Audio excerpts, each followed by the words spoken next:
Everything is written. Yes, and written, being written by you.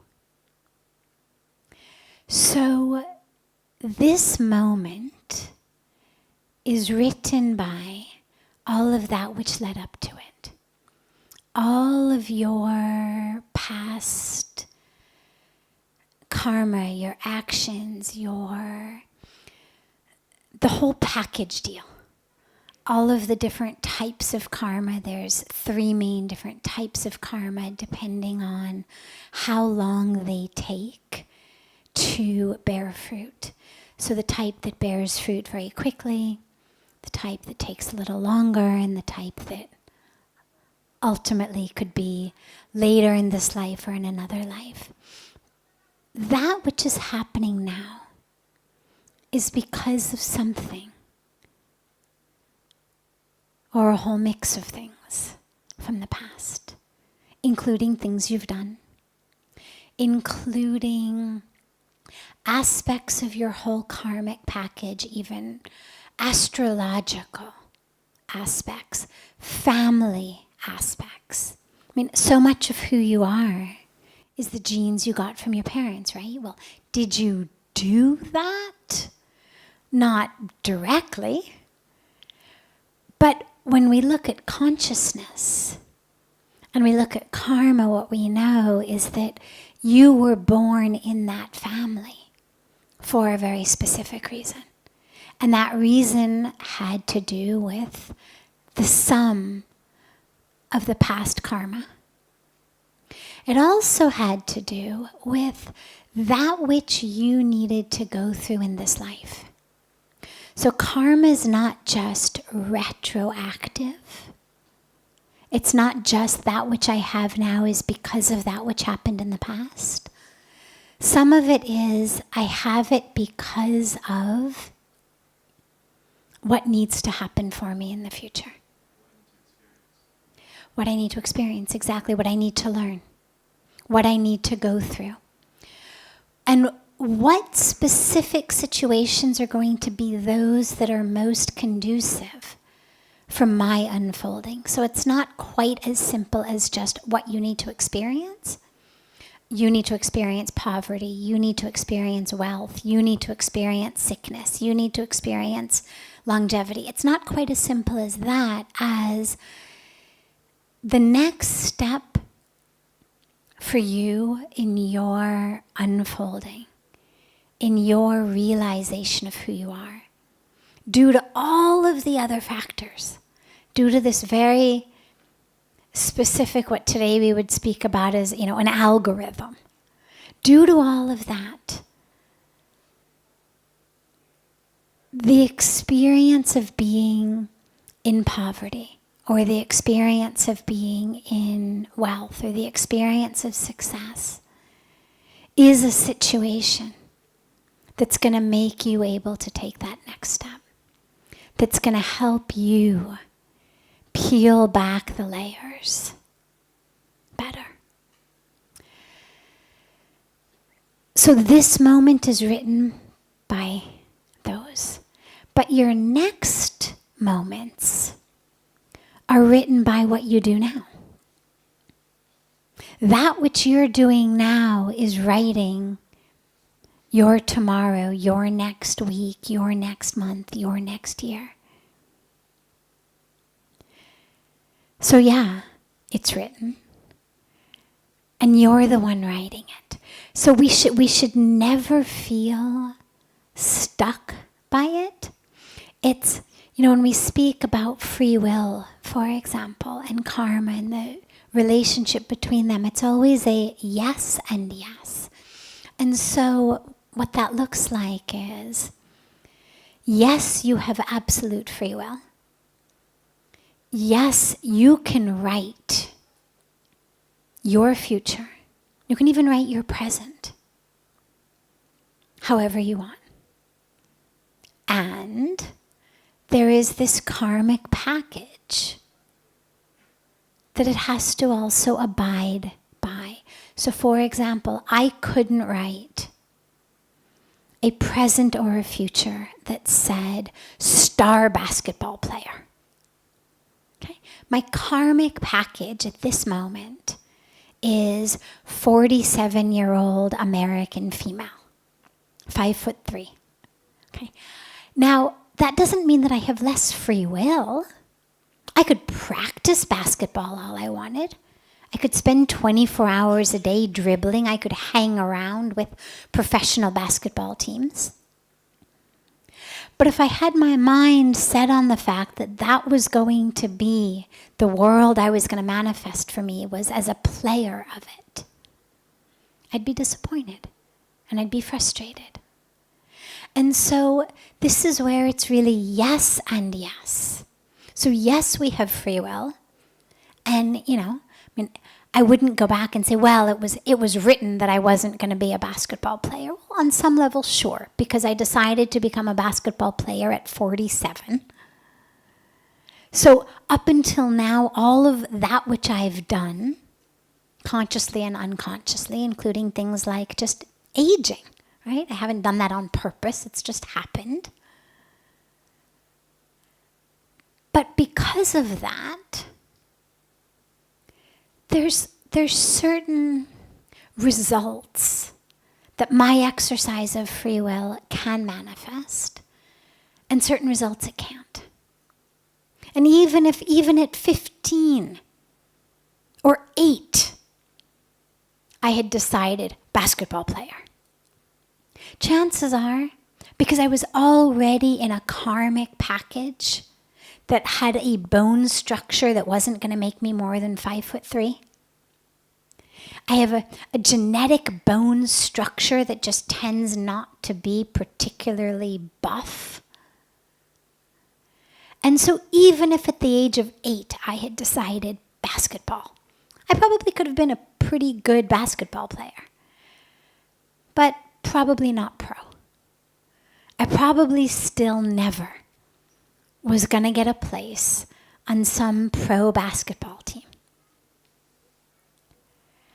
And so when we talk about our free will compared to our destiny or that which is written, we have to understand that it still abides by the law of nature. I can't exercise my free will to walk off a building and fly. My free will could make me walk off the building. But the law of nature that says I'm not a bird, I'm a human, is going to make me fall rather than fly. So is it written that I'm going to go splat on the ground? Well, only if I choose to use my free will to walk off a building thinking I can fly. The law of gravity was written. The fact that in my life I was going to be subject to the law of gravity was written. But this walking off a building thinking I can fly because I can do anything was a poor interpretation on my part of things I heard or read or believed about my power to do anything. Does that make sense? So, yeah, things are written, and yes, you have free will. Yes, you are the one doing the writing. And there's a lot of things that can be changed. But there are some parameters that can't be changed. If you were writing a script for a play, well, there's certain things that we can do on a theater stage. And there's certain things you can't do on a theater stage that you can do in a movie. Digital animation, you can do it in a movie, not on Broadway. It's a limit. It's a limit of the medium. And so when we're writing our script that's going to be played on a very real stage of our life, not with the digital effects and the animation effects and, cutting and splicing things together, but actually on a real stage of our life. There's parameters. But within those parameters, you're writing your own life. And the last and important piece of this is, even with the parameters, what you have entire free will over, 100%, is how you respond to what happens. That's in your power entirely. So I decide I'm going to be a pro basketball player. I give it a few years. It's not going anywhere. Now I'm, 50 in female rather than 47 in female. I've got a couple of choices. One option is I become miserably depressed. I drink myself into oblivion. I start taking drugs because I'm just so depressed that I have to escape the depression of my mind, or what's the point? If I can't be what I want to be, there's no point of living. That's one option. Another option is I berate myself and say, you're just not practicing hard enough. Forget sleep. Forget eating. Forget your family. You're going to do this because you can do anything. And I push myself even harder. 5 years later, then I'm 55 and 5'3" and female and still not a pro basketball player. Or I could say, all right, so this is the direction the wind is blowing. I can't change that direction. I cannot rewind and go back and become a 6'4", 17-year-old male instead. I can't rewind and come out of the womb of, the woman who was the champion Olympic basketball player instead. You can't rewind and do that. So, all right, this is the direction the wind is blowing. This is the direction the current is going. Am I going to keep trying to swim upstream? Am I going to keep trying to sail a boat right into the wind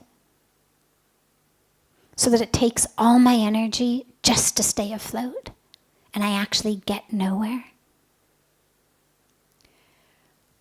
Or am I going to readjust? Am I going to readjust my sails? Am I going to readjust my vision? Okay. So instead of basketball, it's going to be something else. We reevaluate. What can I do? What touches me? What feels right? And it may be hanging out with basketball teams. It may be, being the announcer for the basketball teams. It may be being the one, being the chaiwala for the basketball teams. Whatever it may be, because as it may turn out, being around basketball really is all I love. Okay. I can make that work. Not exactly in the way I had intended, but no problem. Surely there's some space there for a, short American female who can't dribble. But it requires a readjustment. That's not blaming me. That's not blaming the past. That's not miserable. But that understands, all right, here's where we are, right now. It's up to you. You want to keep trying to sail that boat into the wind? You've got free will. Or do you want to readjust those sails and use the wind in the direction it's blowing to actually go somewhere? And it may not be where you had intended. Maybe you had thought, you were going to get in Ganga and you were going to take your sailboat to Dev Prayag. Well, unfortunately, the current's going the other direction. So instead, you take your sailboat to Haridwar. That's in the direction the river's flowing.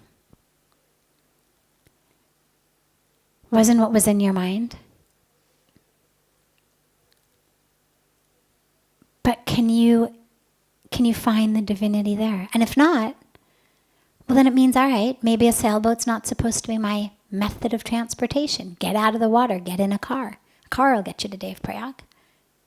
But something has to be readjusted. And that's the part that we have the free will to write. How am I going to readjust this? How am I going to rewrite this? I thought it was supposed to be sailboat from Rishikesh to Dev Prayag. No, okay. How do I readjust? And that's what each of us is called to do on a pretty regular basis. So where you're going to be tomorrow, whether it's Dev Prayag by car, Haridwar by sailboat, or right here because you adamantly refuse to get out of that sailboat and you want to just keep trying to make it go upstream.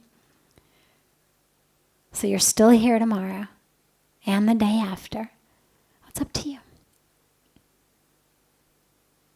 That's the part you're writing right now. But you can't change the wind or the current of the water.